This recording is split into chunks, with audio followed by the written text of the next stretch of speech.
They say the forest watches you if you stare too long. It breathes, shifts, and remembers every step you take. I used to think that was just something said to scare rookies. But on that cold October night, deep in the hunting grounds, I learned the truth.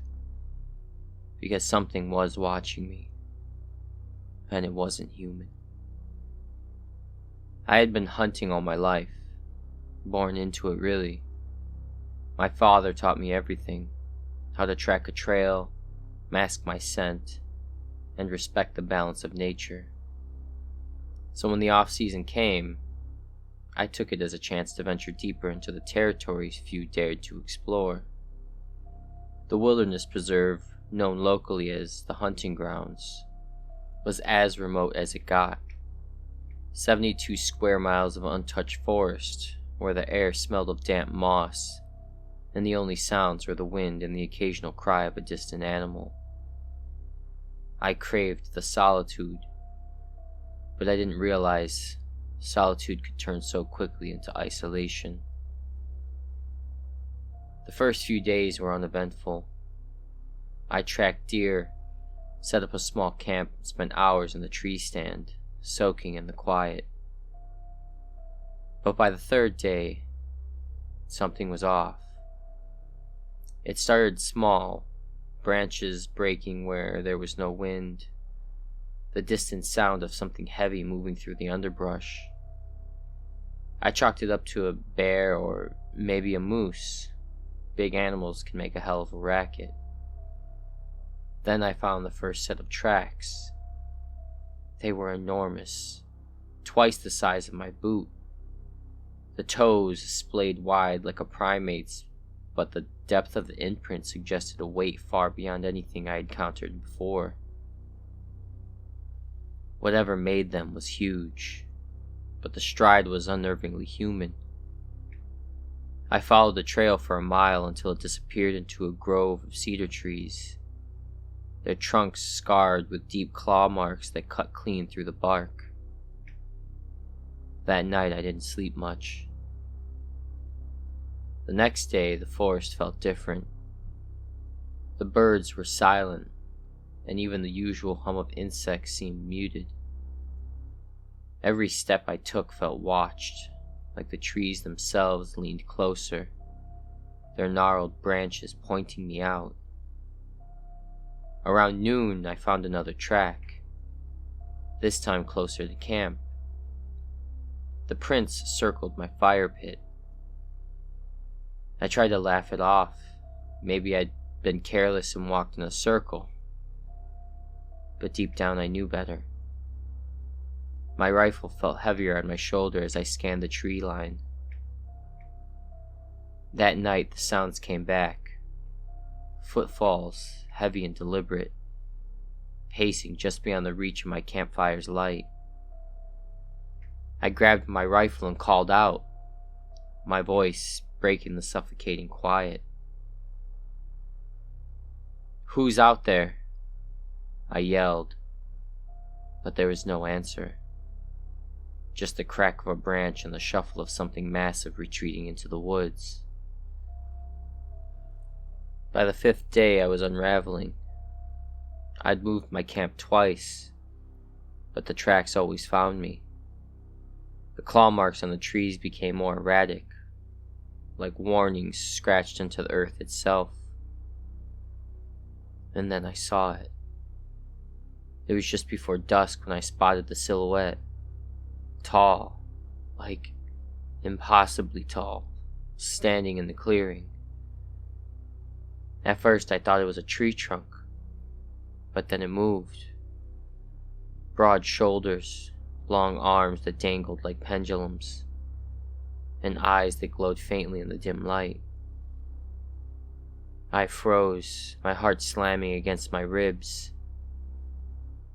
It watched me for a moment, cocking its head like it was studying me. Then it let out a sound, a guttural, bone-rattling growl that vibrated in my chest. I didn't think. I fired. The shot rang out and the creature disappeared into the trees, its growl echoing like thunder. The next morning my camp was destroyed. My gear was torn apart, and deep gouges marred the earth where the creature had prowled. The message was clear. I wasn't welcome. But I didn't leave. I told myself it was pride, but really, I was just scared. Scared that if I tried to leave, it would stop playing with me. Because that's what it was doing. Playing. I became the prey. For 2 days it hunted me, herding me deeper into the forest. It toyed with me, breaking branches to lead me off course, leaving tracks that doubled back on themselves, and always staying just out of sight.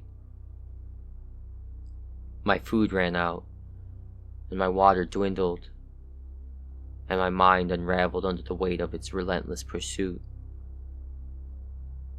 On the 8th night, I found myself in a clearing surrounded by massive trees, the moonlight barely piercing the canopy, casting everything in eerie shadows. I set up a makeshift trap, snare lines and a fire barrier. It wasn't much, but it was all I had. When it came, it didn't roar, it didn't charge. It simply stepped into the clearing, its massive form blotting out the moonlight. This close I could see it clearly. Its matted fur, the scars crisscrossing its chest, and its eyes, filled not with rage but with intelligence. It wanted me to know that it was smarter, faster, and that it had already won. I fired every shot I had, the sound deafening in the stillness. The creature barely flinching as it moved closer, swatting aside my traps like cobwebs. I don't remember screaming, but I must have, because my throat was raw when I woke up. I was back in my truck, parked at the edge of the forest. My gear was in the back, neatly packed, but my rifle was gone. I should have been relieved, but when I checked my phone, I saw the photo. It was a selfie. Me, pale and gaunt, staring into the camera with wide, hollow eyes. And behind me, barely visible in the shadows, were 2 glowing eyes. My dad always said fishing was about patience, about sitting still long enough to understand the rhythm of the world. But on that lake, patience wasn't enough. We should have left the moment we saw the first carcass, but by then it was already too late. Dad was never much for big speeches, but when he invited me to the secluded lake he'd heard about through a buddy, I knew what he was really saying. Let's spend some time together, just the 2 of us. I was 16 and more interested in video games than camping trips, but the look in his eyes told me this was important to him. So we loaded up the truck with rods, tackle boxes, and a cooler full of snacks, and drove 3 hours into the wilderness. The lake was beautiful, mirror-like water surrounded by towering pines and jagged rocks. No cell service, no people, just nature. It felt untouched, almost sacred. We set up camp near the shore, pitching the tent and unpacking the gear. By late afternoon, we were out on the water in a small aluminum boat. The lake was eerily quiet, the kind of silence that presses against your ears and makes you hyper-aware of every small sound. "Good spot, huh?" Dad said, casting his line. "Yeah," I lied, trying to ignore the unsettling stillness. The first catch was a bass, and for a while everything felt normal. We laughed, swapped stories, and argued over who had the better technique. But as the sun dipped lower, something shifted. The air grew heavier, the silence deeper. And then, as we paddled back to the shore, we saw it. A mutilated deer carcass, half submerged near the water's edge. Its torso was ripped open, ribs exposed like jagged teeth. The legs were missing and the head lolled at an unnatural angle. "Bear?" Dad said quickly, his voice tight. "Must have been scavenging." But even I knew bears didn't leave clean claw marks like that. That night the fire crackled as we ate canned chili and tried to shake the image of the deer. Dad was quiet, staring into the flames. "You hear that?" I asked suddenly. He shook his head. "What?" I couldn't explain it. A low, guttural sound, almost like breathing, but distant. It came and went, carried on the wind. "It's nothing," Dad said, but he shifted closer to the fire. When we crawled into the tent, the sounds grew louder. Twigs snapping, heavy footsteps, something big moving just beyond the tree line. "Probably just animals," Dad said, his voice unconvincing. But then came the scratching, slow, deliberate, dragging claws across the nylon of our tent. We bolted out of the tent, flashlights in hand. The beam of our light caught something moving between the trees, tall, broad-shouldered, and impossibly fast. "What the hell was that?" I whispered, my voice shaking. "Doesn't matter, we're leaving," Dad said, his jaw set. As we packed up, we found more evidence. Footprints, massive and human-like, pressed deep into the mud near the tent. A trail of claw marks leading from the deer carcass to the edge of our camp. And there was the smell, rank and metallic like rotting meat. We decided to paddle out onto the lake, thinking the water would be safer. The boat rocked gently as we drifted, the dark water swallowing the moonlight. The first hit came suddenly, a massive jolt that nearly tipped the boat. "Something's under us," I whispered, gripping the sides. A second hit, harder this time, and I caught a glimpse of something massive beneath the surface. Long arms, claws glinting as they swiped at the hull. "Row!" Dad shouted, but the creature struck again, knocking one of the oars into the water. Then it surfaced. It wasn't a bear or a man or anything I'd ever seen. Towering, covered in matted fur, with glowing yellow eyes and a face twisted in rage. Its teeth gleamed as it let out a deafening roar, shaking the boat. We scrambled for weapons. Dad grabbed a knife and I swung an oar. The creature swiped at the boat, claws tearing through the aluminum like it was paper. Water poured in as we fought to keep it at bay. In the chaos, Dad lunged with the knife, driving it into the beast's arm. It howled, retreating for a moment before slamming the boat so hard it split it in two. We plunged into the freezing water. I surfaced first, gasping for air, and saw Dad struggling to swim toward a fallen log. The creature circled us, its glowing eyes tracking every move. "Get to shore," Dad yelled, shoving me toward the bank. I swam as fast as I could, dragging myself onto the rocks just as the creature lunged at Dad.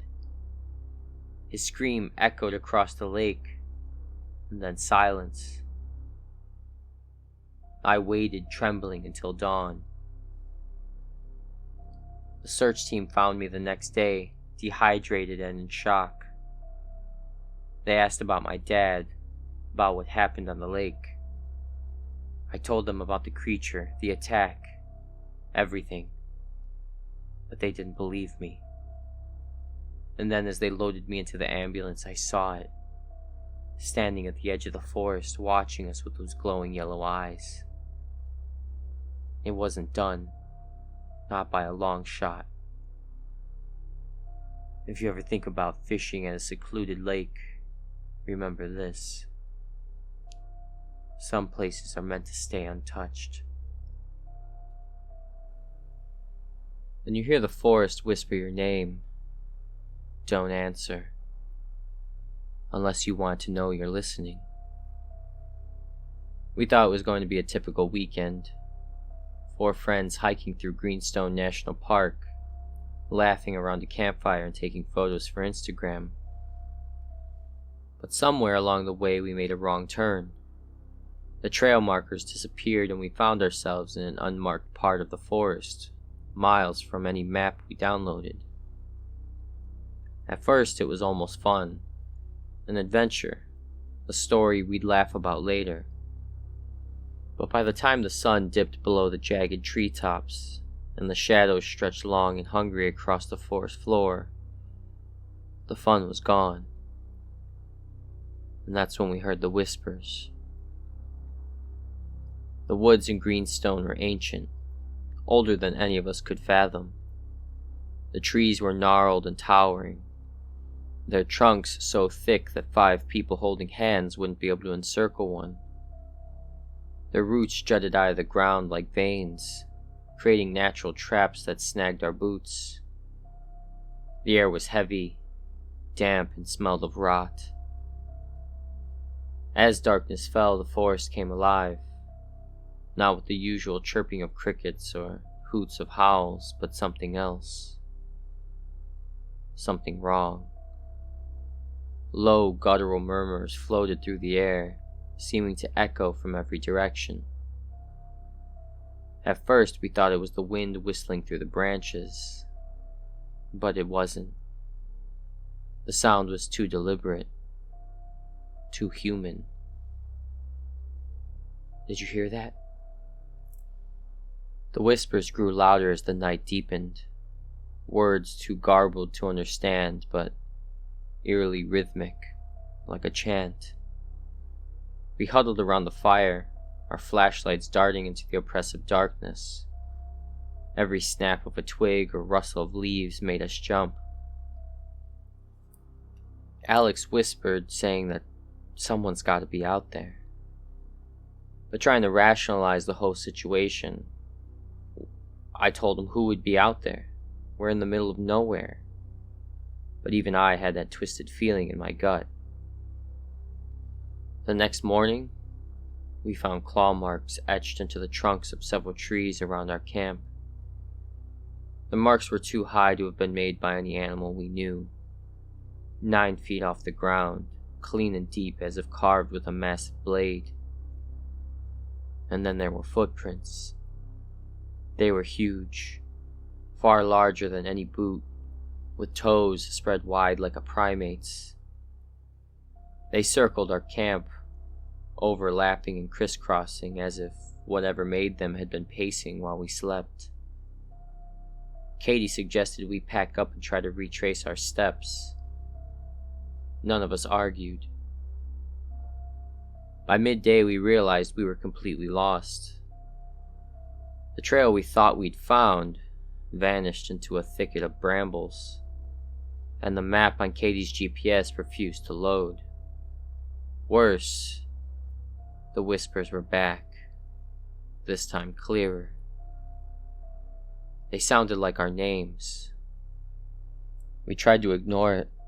We tried to keep moving, but the whispers seemed to follow us, weaving through the trees, calling each of us by our name in voices that sounded wrong, familiar but hollow, like echoes of ourselves.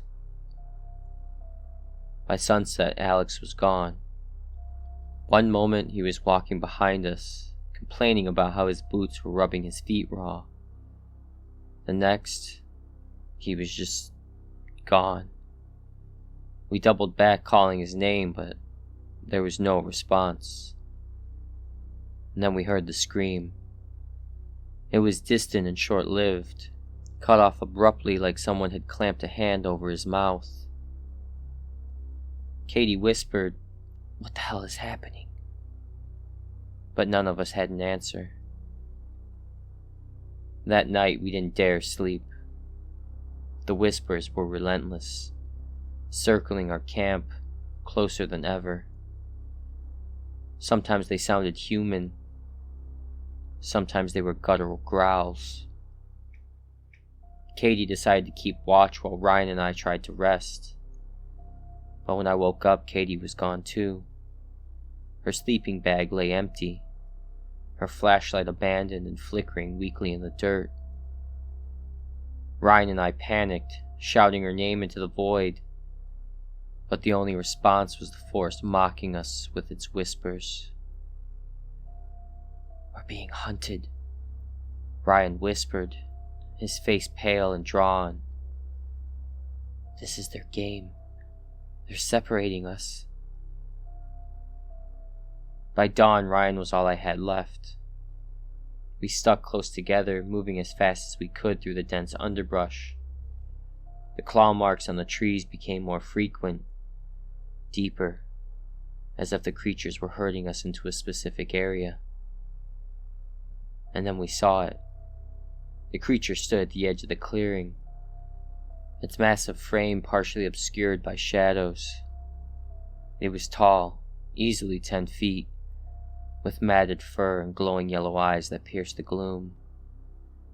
It opened its mouth, and the whispers poured out, low and guttural, the sound wrapping around us like a physical force. Ryan ran. I didn't see where he went because the creature stepped toward me, its massive hand reaching out as the whispers grew deafening. I woke up in the hospital, my body battered but alive. Search and rescue said they found me wandering a service road near the edge of the park, muttering incoherently about whispers and trees. But here's the thing. They didn't find anyone else. Not Katie, not Alex, not Ryan. And the last thing I remember before blacking out, the whispers. They were still calling my name. They warned us, the locals, the rangers, even the wind seemed to whisper it. The mountain doesn't like intruders. But we thought we were different. We thought the camera shielded us, made us untouchable. It didn't. The mountain loomed over us, an ancient monolith draped in mist and shadow. It was called Kaltaska by the locals, a name whispered with reverence and fear. Folklore claimed the mountain was alive, protected by a spirit that punished anyone who ventured too far or stayed too long. I was part of a 4-person documentary crew, led by our ambitious director, Mia. She had a knack for chasing the unexplained. Our mission was to investigate the disappearances of hikers, campers, and even seasoned rangers over the last decade. The rangers blamed harsh terrain. The locals blamed the Guardian. We blamed sensationalism, and that arrogance was our first mistake. The first day was calm, almost too calm. The air was thick with humidity, carrying the faint scent of pine and something I can't quite put my finger on. The forest around the mountain was eerily quiet. No bird song, no rustling leaves. Just an oppressive stillness that felt unnatural. Our equipment felt heavier than usual as we trudged through the dense underbrush. Every step seemed to echo as though the forest itself was listening. "I don't like this," our sound guide Jordan muttered. "You never like anything," Mia shot back, but her voice lacked its usual confidence. The first strange discovery came early in the next morning. I was collecting drone footage while the others prepared breakfast. As the drone climbed higher, the screen showed a clearing we hadn't seen before. A circle of trees, all stripped of their bark and clawed deep with markings that didn't look like any animal we knew. What the hell made those? I asked as I brought the drone back. Jordan squinted at the footage. Bears, maybe? Mia shook her head. No bear does that. Look at the height. We decided to investigate. That was our second mistake. The clearing was worse in person. The stripped trees had a sickly gray hue, their exposed wood riddled with deep grooves. A rancid smell hung in the air, and the ground was littered with bones. Animal bones mostly, but some looked off. Mia crouched to inspect the claw marks on one of the trees. These aren't random. They're deliberate. She ran her fingers over the grooves, her face pale.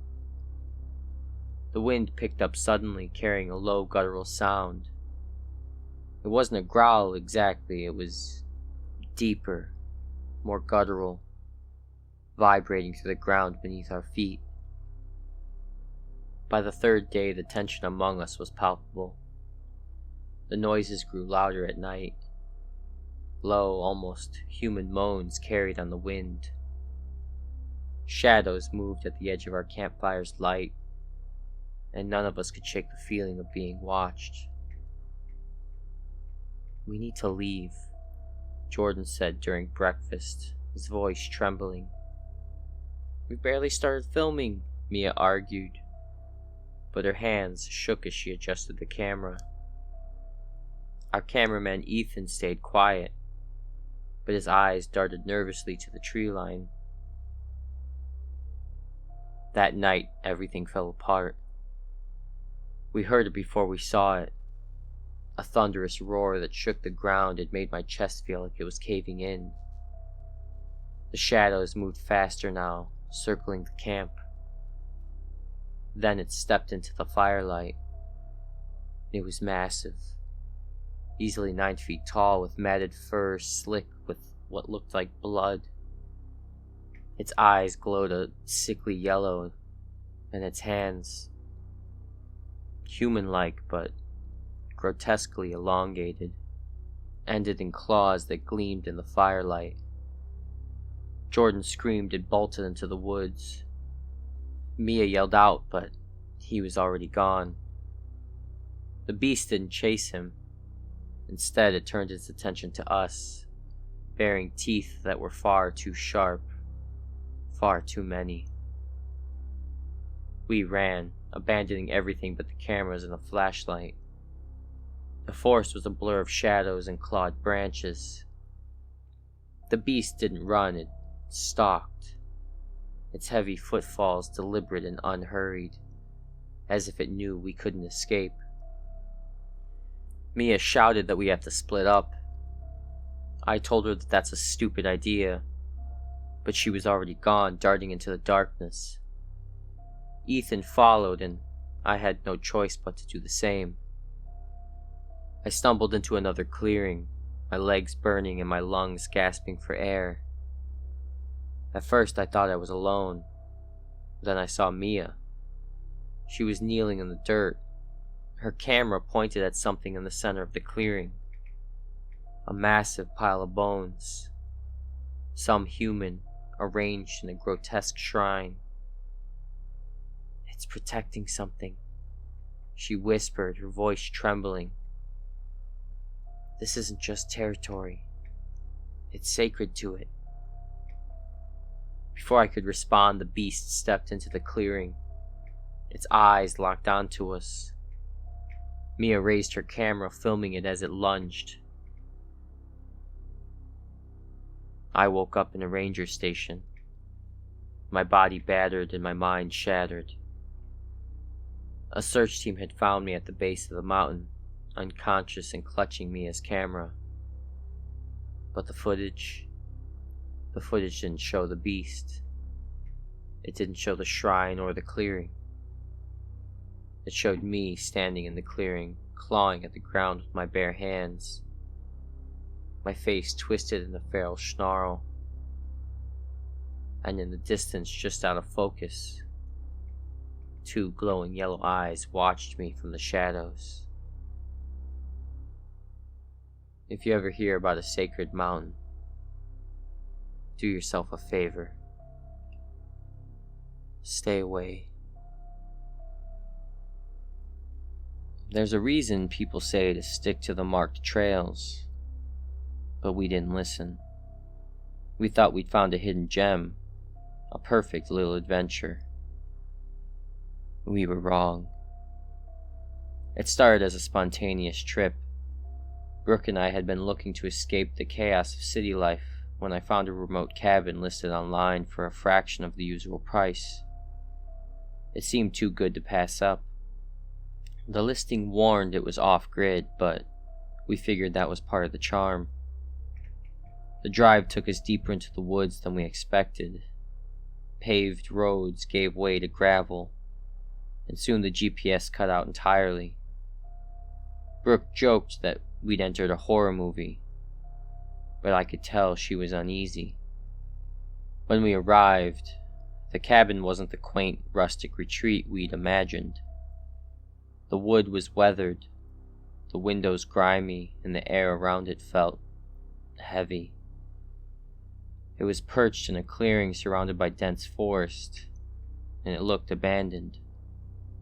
"It's atmospheric," Brooke said, forcing a smile. Inside, the air was stale, carrying the faint scent of mildew. The furniture was sparse, a worn sofa, a creaky bed, and a fireplace filled with ash. The walls were covered in peeling wallpaper, but beneath the torn sections, someone had scrawled words in jagged, uneven handwriting. "The beast watches. It comes at night. Do not leave the cabin after dark." Brooke and I exchanged uneasy glances. "It's probably just some kids messing around," I said, but the pit in my stomach tightened. By the time the sun set, the forest felt alive.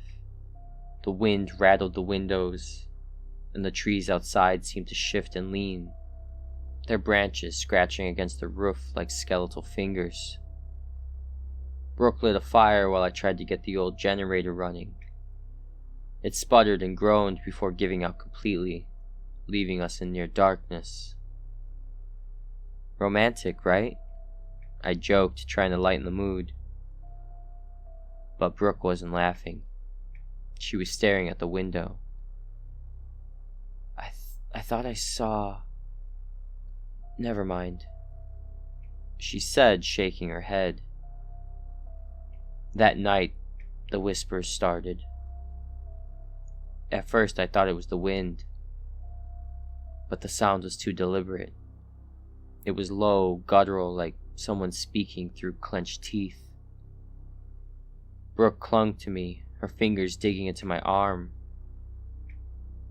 "Do you hear that?" she whispered, and I nodded, my heart pounding. The sound grew louder, encircling the cabin.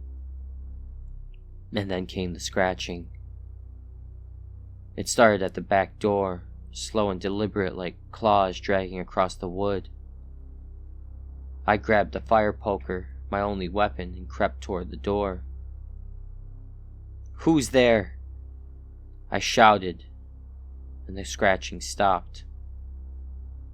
Then, with a deafening bang, something slammed against the door. We barricaded the doors and windows, piling furniture against them. The whispers grew louder, surrounding us. Occasionally, there'd be a low growl, deep and menacing, vibrating through the floorboards. And then we saw it. Through the crack in the curtains, a massive silhouette moved between the trees. It was hunched, its arms long, swaying at its sides, and its eyes glowed faintly in the dark, reflecting the firelight. "It's real," Brooke breathed, her face pale. The beast charged the cabin, slamming into the walls with a force that rattled the entire structure. We fought to keep it out. Every time it slammed against a window or door, we pushed back with everything we had. Its claws tore through the wood, creating gashes wide enough to see its glowing, piercing eyes. It didn't just want to break in. It was toying with us, testing our defenses, wearing us down. Then it started howling. The sound was unearthly, a mix of a wolf's cry and a human scream. It made my ears ring and my chest tighten. Brooke covered her ears, tears streaming down her face. "We're not going to make it," she whispered. Just as the first light of dawn broke, the beast retreated. Its howls faded into the distance, and the forest fell silent. We didn't sleep, too afraid it would return. When the sun rose, we packed what little we could carry and ran. We didn't stop until we reached the car, our legs burning and lungs gasping for air. As we sped down the gravel road, relief washed over us.